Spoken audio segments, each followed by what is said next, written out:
நான் Vijayakumar. ABN films YouTube channel மூலமாக திரை விமர்சனம் பகுதியில் உங்களை சந்திப்பது மிக்க மகிழ்ச்சி. இன்றைய திரை விமர்சனம் பகுதியில் நாம பார்க்க போற படம் என்னன்னு பார்த்தீங்கன்னா மகாராஜா. விஜய் சேதுபதி நடித்திருக்கிற படம் மகாராஜா. இந்த படத்துக்கு சுதன் சுந்தரமும் ஜெகதீஷ் பழனிசாமியும் தயாரித்திருக்கிறார். இசை அஜீஸ் லோக்நாத் அவர்கள் இசையமைச்சிருக்கிறார். நிகிலன் சுவாமிநாதன் இந்த படத்தை இயக்கியிருக்கிறார். நிகிலன் சுவாமிநாதன் ஏற்கனவே குரங்கு பொம்மை அப்படிங்கிற ஒரு படத்தை இயக்கி அவருடைய இரண்டாவது படம். இதுல விஜய் சேதுபதி மட்டும் முழுமையான கதாபாத்திரமாக இல்லாமல் இடைவெளி கதாபாத்திரங்கள் மிகவும் சிறப்பான கதாபாத்திரங்களாக உருவாக்கியிருக்கிறார். அனுராக் காஷ்யப் அவர் தான் இந்த படத்தோட வில்லன் கதாபாத்திரமா வந்திருக்கிறாரு. அவருக்கு அபிராமி மனைவியா இருக்கிறாங்க. அவருக்கு ஒரு குழந்தை இருக்கு. விஜய் சேதுபதிக்கு ஒரு பொண்ணு. இவங்களுக்குள்ள நடக்கக்கூடிய சம்பவங்கள் தான் இந்த மகாராஜா அப்படிங்கிறது. இதுல ஆரம்ப காட்சியில பாத்தீங்கன்னாக்கா விஜய் சேதுபதி அவருடைய பொண்ணை ரொம்பவும் பாசமாவும் அன்பாவும் இருக்கிறாரு. அவர் ஒரு முடிதிருத்து நிலையை வச்சு நடத்திட்டு செஞ்சுட்டு பிறகு அந்த முடிதிருத்து நிலையத்துடைய ஓன மாதிரியே இருந்து அதை எல்லாத்தையும் பார்த்துருந்தாங்க. அவர் கூட இருக்கிறவரும் பாருங்க இயக்குனர் எம் பாரதிராஜா தான் விஜய் சேதுபதி கூட அந்த முடிதிருத்து நிலையத்தில் இருக்கிறார். சொல்லுங்க இப்படி இவங்க கதை ஓடிக்கணும். அந்த பொண்ணு ஒரு கேம்புக்காக ஒரு வாரத்துக்கு ஊருக்கு கிளம்புது. விஜய் சேதுபதி பொண்ணு அப்படி கிளம்பும் போது நான் போயிட்டு வர வரைக்கும் வீட்டை பத்திரமா பார்த்துக்கப்பா, நீ நல்லா இருப்பா அப்படின்னு சொல்லிட்டு போகுது. அது போயிட்டு திரும்பி வர்றதுக்குள்ள என்னென்ன பிரச்சனைகள் நடக்கின்றது என்பதுதான் கதைக்களம்.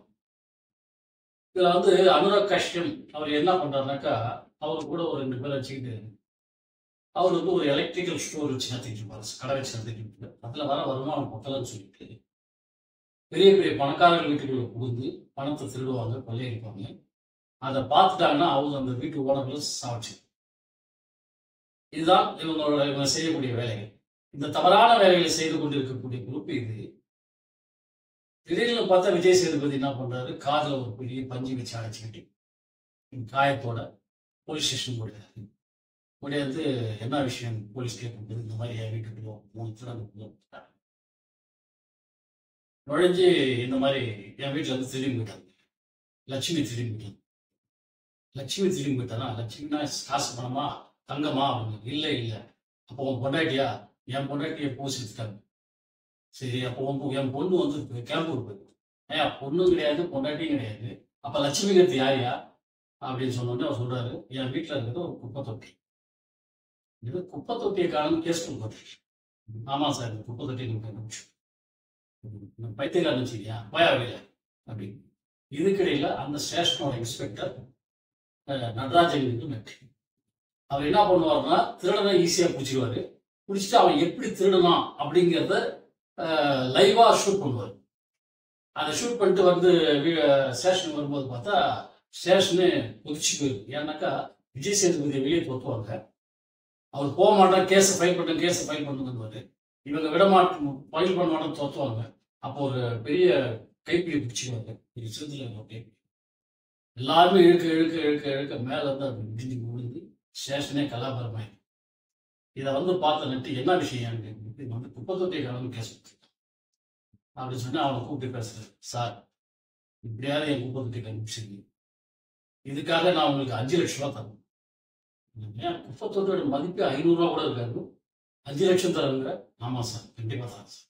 இல்ல 10 இன்னும் 2 லட்சம் சேர்த்து 7 லட்சம் அப்படிங்கிறது.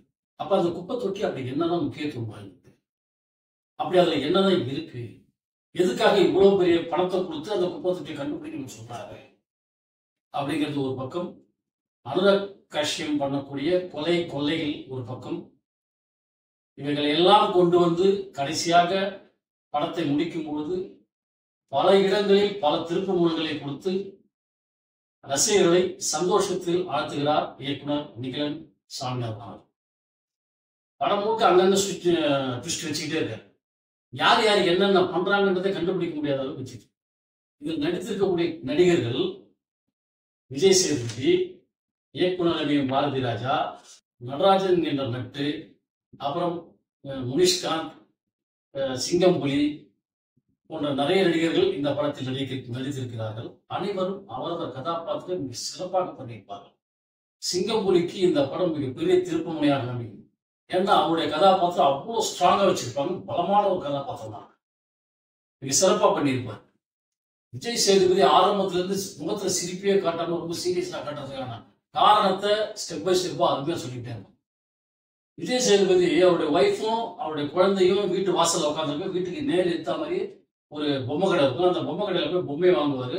வாங்கிட்டு இந்த பொம்மை ஓகேன்னு சொல்லும்போது பில் போற நேரத்துல ஒரு லாரி அந்த வீட்டுக்குள்ள இடிச்சு பொழுது அவருடைய குடும்பம் அழிஞ்சு போற மாதிரி காட்டுறாங்க ஆரம்பத்துல.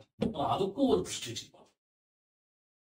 அதுக்கும் ஒரு ட்விஸ்ட் வச்சு கிளைமேக்ஸ் அந்த ட்விஸ்டையும் காட்டும் போது ஆச்சரியமா இப்படி ஒவ்வொரு இடங்களையும் யோசிச்சு இயக்குனர் மிக சிறப்பான முறையில் திரைக்கதை அமைச்சு வசனங்களையும் நச்சு கொடுத்து படத்தோட காட்சி அமைப்புகளையும் சிறப்பா சொல்லி, அதாவது இதுல இருக்கக்கூடிய சஸ்பென்ஸ் அத்தனையுமே ஓரளவுக்கு யூகிக்கக்கூடியதாக இருந்தாலும் அனைத்தும் சிறப்பானதாகவே அப்படின்னு எல்லாம் சிறப்பா அருமையா ஒரு படத்தை கொடுத்திருக்கிறாரு. இந்த படத்துக்கு அருமையான இசையை அமைச்சிருக்கிறாரு. வைரமுத்து பாடல்கள் எழுதியிருக்கிறாரு. படம் மிக சிறப்பாக வந்திருக்கின்றது என்றுதான் சொல்லணும். ஏன்னா படம் முழுக்க ரசிகர்களை அமர வைத்து ரசிக்க வைத்திருக்கும் படம். அனைவரும் குடும்பத்தோடு பார்க்க வேண்டிய ஒரு படம். நீண்ட இடைவெளிக்கு பின்னால் ஒரு சிறந்த படத்தை பார்த்தோம் என்ற திருப்தியை தரக்கூடிய ஒரு படம். ஆகையினால் இந்த படத்தை அனைவரும் திரையரங்கிற்கு சென்று பார்த்து ரசிக்கும்படி கேட்டுக்கொள்கிறேன். நன்றி, வணக்கம்.